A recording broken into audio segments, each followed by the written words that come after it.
আজকের রেসিপি হলো সব সবজি দিয়ে ডাল দিয়ে নিরামিষ তরকারি। এটা কিভাবে তৈরি করবেন আমি দেখিয়ে দিচ্ছি। খেতে খুব ভালো, একবার ট্রাই করে দেখবেন। এবার আমি কড়াইতে অল্প পরিমাণে তেল দিয়ে দেব।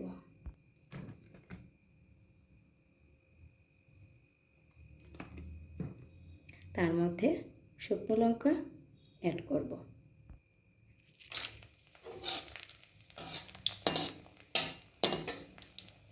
শুকনো লঙ্কাগুলো কালো হয়ে গেলে তারপর দিয়ে দেব 5 ফোড়ন। শুকনো লঙ্কাগুলো লাল হয়ে গেছে, তারপর দিয়ে দেব 5 ফোড়ন।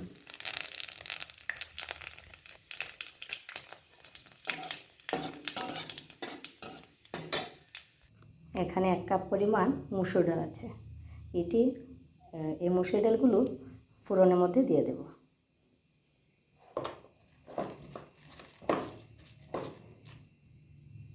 তারপর নেড়ে চেড়ে অল্প পরিমাণে একটু ভেজে নেব। মুসুর ডালগুলো ভাজা হয়ে গেলে সবজি ঢেলে দেব। এবার ভাজা হয়ে গেছে, সবজিগুলো দিয়ে দিই। নাড়াচাড়া করে সবজিগুলো দিয়ে দেবো। এবার সবজিগুলো দিয়ে দেবো। সবজিগুলো দিয়ে অল্প ঢাকনা দিয়ে দেবো যাতে সবজিটা মজে যায়। অল্প সিদ্ধ হয়ে গেলে তার মধ্যে দিয়ে দেবো মশলা।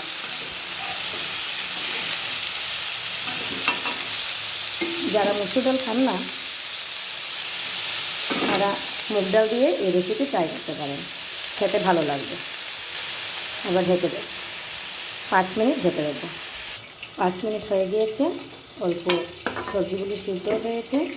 এখন অ্যাড করবো ওতে লবণ। লবণটা অবশ্যই যার যা স্বাদ মতো, কেউ কম খান কেউ বেশি খান।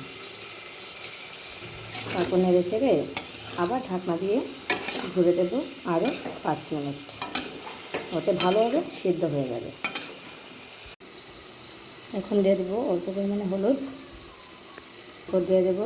তারপর দিয়ে দেবো 1 চামচ জিরে গুঁড়ো, আর দিয়ে দেবো 1 চামচ আদা বাটা।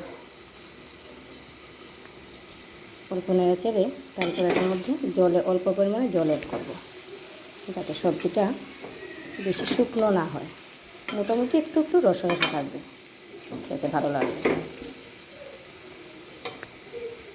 দিয়ে দিচ্ছি অল্প পরিমাণে জল, ব্যাস আর লাগবে না।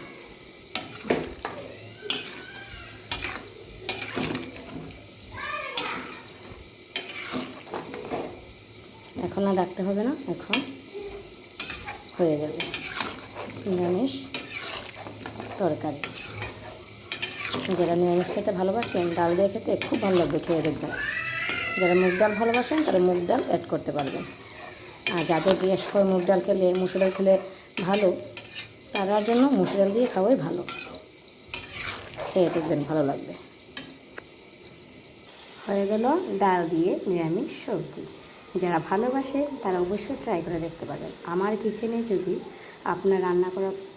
আমার রান্না করা জিনিস আপনাদের ভালো লেগে থাকে তাহলে অবশ্যই একটা লাইক দেবেন, একটি মাত্র শেয়ার করবেন, আর একটি মাত্র সাবস্ক্রাইব করবেন। প্লিজ প্লিজ প্লিজ, আর প্লিজ আপনারা এই রান্না করা জিনিসটি ট্রাই করে দেখবেন, খুবই ভালো লাগবে খেতে।